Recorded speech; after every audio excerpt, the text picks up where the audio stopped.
안녕하세요. 도전하는 간사 문수빈입니다. 여러분들에게 인천국제공항 너무 아름다운 곳이 있어서 보여드리려고 잠시 핸드폰을 켰습니다. 한번 보여드릴게요.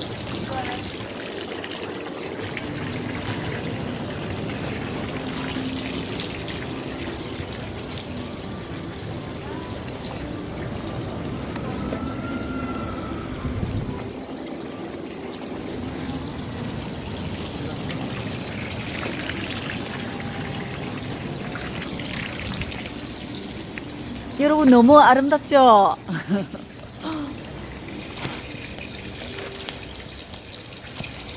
인천국제공항이 이렇게 아름다운 곳인지는 정말 몰랐습니다. 반했습니다. 제가 인천국제공항에 반했습니다.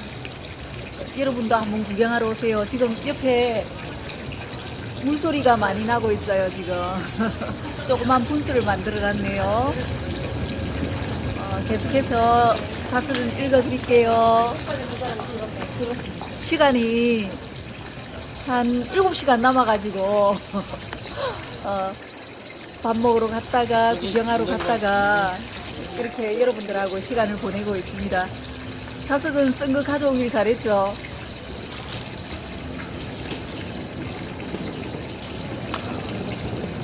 지금 2시인데 한 2시간 뒤부터 이제 항공권 발급이 된다고 합니다. 여러분들한테 한번 읽어줄게요.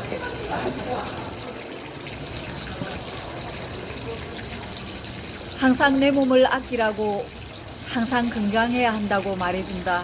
언젠가 라디오에서 나의 목소리를 들을 수 있을 것이라 기대해 본다. 내가 진짜 원하는 걸 하는 게 자기만의 길을 가는 것이다. 내 길을 가는 것이 맞다. 잘하고 있다는 생각을 해주게 된다. 나는 항상 도전한다.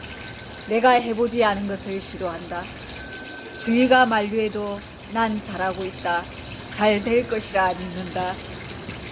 저는 팔남매로 태어났지만 항상 저는 제 생각대로 움직였던 것 같아요. 언니들이 항상 만류했지만 저는 아주 고생을 자처하고 험난한 길을 찾아서 하는 주의거든요. 그래서 성공의 길도 좀 둘러가는 것 같습니다. 하지만 둘러가도 역시 성공은 항상 그 자리에 있더라고요. 10년 후에 20년 후에 내가 가더라도 항상 성공은 그 자리에 있는 것 같습니다. 여러분도 결코 성공이 당장 눈앞에 있지 않다고 하더라도, 손에 잡히지 않는다 하더라도 10년 후, 20년 후, 30년 후 만날 거라는 확신을 가지고 살아가시기 바랍니다.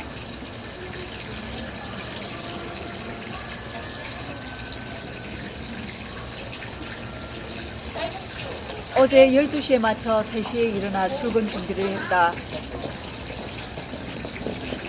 다른 직원의 일을 대신 받은 것이다.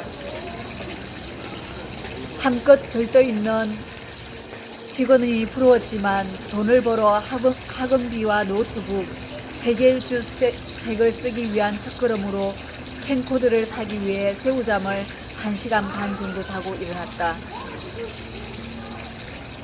일을 마치고 간단히 씻고 세탁기를 돌리고 점심을 먹고 은행에 들러 잠시 볼일을 보고 지금 도서관에 와 중요한 책 몇 페이지를 읽고 소녀 가장 장학금을 만들기 위해 나의 파란만장했던 53년 인생 얘기를 펼치려 한다. 오후 4시에 출근해서 새벽 12시 반에 마칠 예정이다. 돈을 벌어 캐나다, 호주에 내년 1, 2월에 배낭여행을 떠날 것을 생각하니 가슴이 뛴다. 이렇게 적혀 있네요. 이때는 이렇게 적었지만 정말 지금 캐나다 여행을 하기 위해서 지금 인천국제공항에 와 있습니다. 꿈은 이루어진다. 항상 꿈을 주위의 분들한테 많이 얘기하고 다녀야 됩니다. 내가 이걸 할 것이다. 그러면 어쩔 수 없이 약속을 지켜야 하기 때문에 그것을 쟁취하기 위해서 열심히 하루를 살아가거든요. 그래서 저도 항상 해마다 1월 2월 되면은 세계 일주를 하기 위해서 어느 나라를 두 곳을 정하거든요. 작년에는 베트남과 태국을 다녀왔는데 이번에는 캐나다와 호주를 갔다 올 거라고 1년 전부터 선전 보고를 했어요. 그래서 이렇게 1월이 돼서 캐나다 여행을 또 가지 않나, 또 2월에는 또 호주 여행을 가지 않나 이런 생각이 들고요. 2020년도에는 미국과 그리고 싱가포르를 여행을 하고 올 겁니다. 여러분도 1년에 두 곳은 조금 무리겠지만 한 곳이라도 갔다 와야 되겠다는 그런 생각을 가지고 한번 일을 먼저 저질러 보세요. 저는 먼저 저지르고 수습하는 주의거든요. 일단 한번 저질러 보세요. 저질러. 어차피 인생은 한 번뿐이니까 일단 저질러 보세요. 자기 자신을 위해서.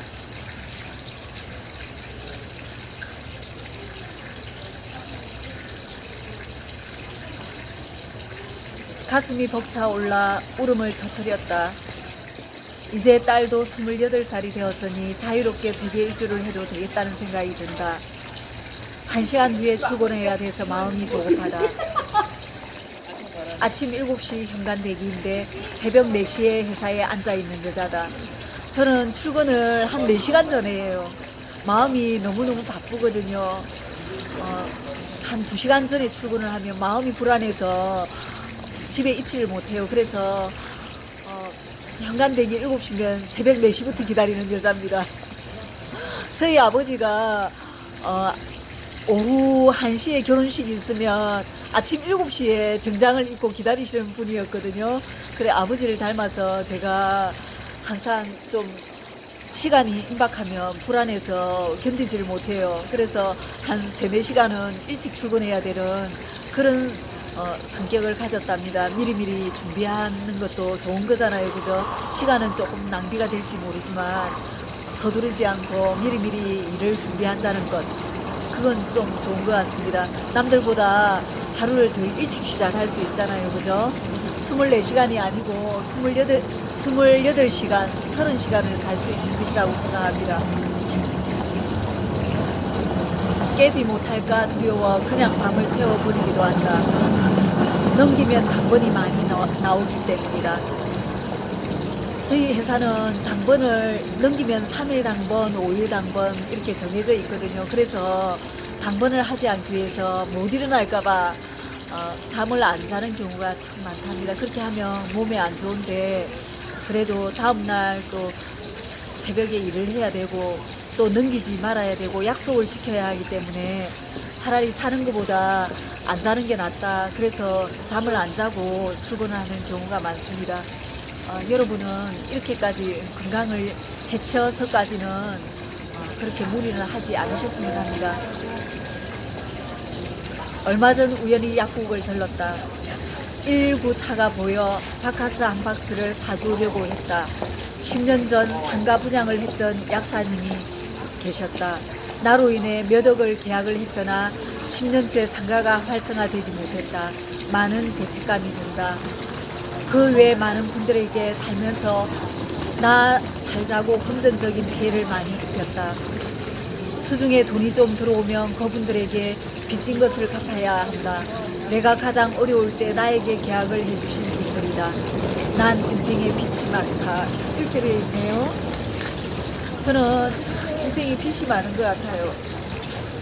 알게 모르게 고객님들한테 빚을 많이 졌거든요. 제가 워낙 이렇게 곱게 바르게 상품을 가지고 있어서 고객들에게 피해가 있으면 항상 그게 죄책감이 들어서 잠을 못 이룰 때가 많거든요. 그래서 상가 분양으로 제가 비록 돈을 벌었지만 상가가 활성화되지 못해서 금전적인 피해를 보신 분들에게 언젠가는 제가 돈이 조금 모아지면 그분들에게 조금씩이라도 돌려드리려고 마음을 먹고 있습니다. 지금 조금 어려우시더라도 조금만 견뎌주시기 바랍니다. 정말 고개 숙여 진심으로 사과드립니다. 어떤 스님은 당신은 하늘과 땅을 이어주는 소중한 사람이라 선몽을 많이 하는 중생이라 했는데 난 많은 이들에게 마음의 고통을 준 장본인이다. 언젠가 속죄할 기회가 있기를 꼭 간절히 바란다. 우리 집은 비록 가난했지만 아버지의 폭언과 폭행이 있었고 밥상을 없는 광경과 발로 차이는 아버지의 모습이 있었지만 그래도 엄마 아버지는 항상 일을 하는 성실하고 부지런한 부모님들이셨다. 난 친구들 속에 별 존재감 없는 항상 짝사랑으로 가슴 앓이만 하는 그냥 평범한 그 자체인 초등학교를 보냈다. 영어와 수학을 덜덜 떨며 보내던 내가 어느 날 중학교 3학년 시절 국사를 만점 맞는 대사건이 일어났다. 제가 중학교 때 그냥 반에서 한 18등 정도, 60명 중에 18등 정도, 한 중간 정도 하는 아이였는데 어느 날 한 중학교 2학년 때쯤 국사가 만점을 받는 거예요. 아, 정말 무슨 이런 일이 다 있지. 그리고 저희 반의 반장도 만점을 못 받는 국사를 저 혼자 만점을 받았더라고요. 그래서 제가 나도 머리가 조금 튀었나 보다, 이제 암기가 좀 되나 보다, 이런 느낌이 삘이 오더라고요. 이제 열심히 한번 고등학교 1년만 있으면 들어가야 되는데 열심히 한번 해봐야지, 이런 생각을 그때 공부에 대해서 처음으로 재미를 느끼고 처음으로 느꼈던 것 같아요. 여러분들도 뭐 초등학교, 중학교 이렇게 공부 못한다고 막 머리 쥐어박고 이렇게 하실 필요는 없습니다. 사람이 때가 되면 중학교든 고등학교든 머리가 트일 때가 있거든요. 한 번은 머리가 터여요, 대학 들어가기 전에. 그러니까 자꾸 공부가 안 되더라도 자꾸 머릿속에 한번 이것저것 한번 지어 넣어 보면은 머리가 트일 날이 있을 거라고 생각이 듭니다. 제가 그랬거든요. 암기가 되는 것이었다. 그때 고등학교 입시라는 것 때문에 귀에서 윙하는 소리가 끊이지 않았다. 간이 작은 나는 입시가 두려웠다. 가정 형편이 그때 오빠가 브로커 사업으로 빚을 많이 진 시기라 엄마도 그리스티를 졸라 매일 때였다. 고등학교 야간을 가길 권유하셨다. 그러겠다고 말씀드렸다.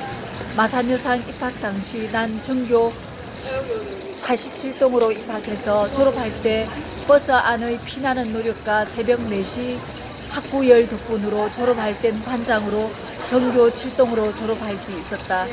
정말 제가 고등학교 3학년 마지막 시험은 제 인생의 마지막 시험인 줄 알고 도서관에서 일주일을 한 10일 정도를 열심히 공부해서 전교 7등으로 생활기록부에 기록을 남기고 졸업을 했거든요. 너무 뿌듯하더라고요.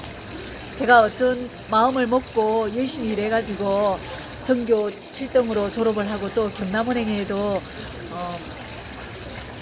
합격을 한 상태여서 너무너무 정말 하늘을 나는 기분으로 하루하루를 살지 않았나, 이런 생각이 드네요. 여러분들에게도 하늘을 나는 그런 때가 가끔은 온다는 걸 말씀드리고 싶습니다. 인생에는 3번의 기회가 있다 하잖아요. 그러니까 기다리는 마음으로 차분하게 살아가시면 언젠가는 자기 자신에게도 3번의 기회는 옵니다. 저한테도 왔거든요.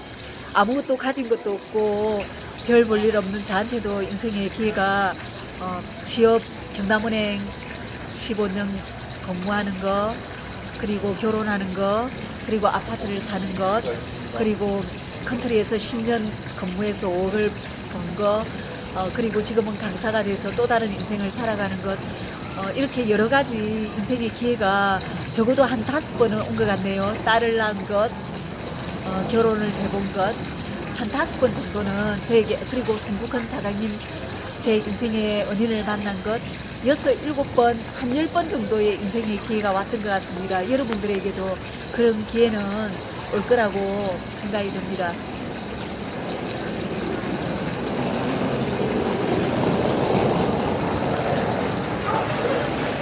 은행으로 갖추어야 할 주산 부기 타자 급수를 다 지덕할 수 있었다.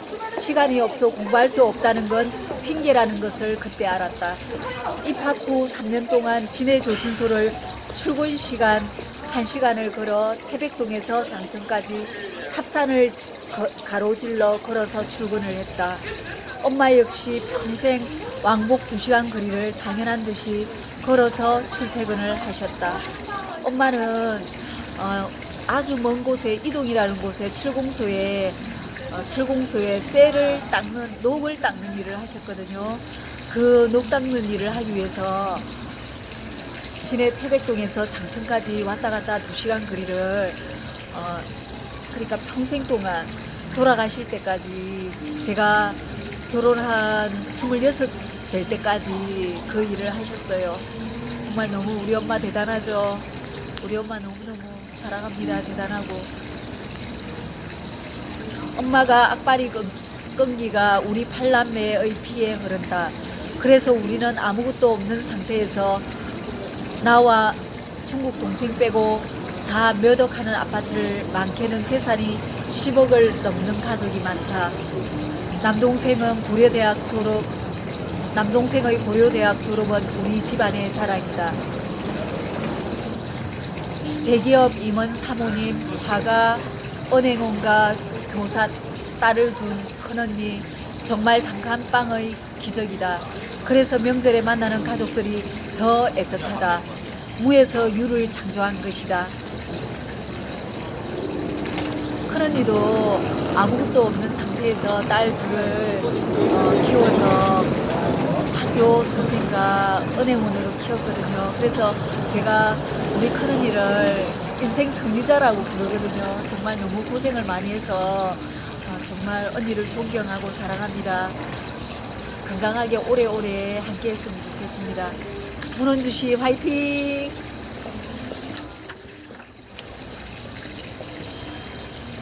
아무것도 없이 지리산 상층에서 내려와 인생의 역전을 꽃피운 것이다.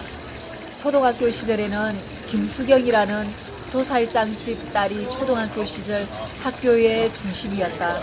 중학교 때까지 그 아이 옆에는 똘마니가 있었다. 왕비 같은 존재였다. 추억이 많은데 참 보고 싶다. 수경아, 보고 싶다. 정말 결혼은 했니?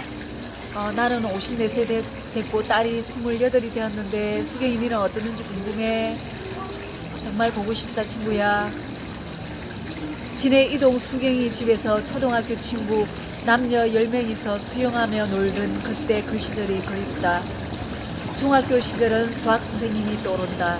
선생님 조남은 생각나지 않지만 수학 수업을 차로 판사하시던 기억이 생생하다. 남편이 고시 공부로 몇 년을 고생하시던 생각이 난다. 참 야무지고 똑똑한 분이셨는데 수학 선생님 보고 싶네요. 안녕하세요. 고등학교 시절 경제지리 선생님 수업 시간 전에는 무달리 겨울 앞에 학생들이 많다. 나도 그 대열에 끼어있다. 참 많은 추억을 심어준 윤영자 영어 선생님 보고 싶습니다. 이렇게 적혀있네요. 여러분들도 학창시절 많은 추억이 있을 걸로 생각이 드는데 저뿐만이 아니고 하루에 한 장씩 적어서 1년을 적으면 365장이 되잖아요. 꼭 판매를 하지 않더라도 자기만의 소장용 자서전을 써서 저와 함께 하나씩 가져 있도록 그렇게 한번 해봅시다. 오늘부터 1월 1일 자서전 한 장 쓰기 운동 시작!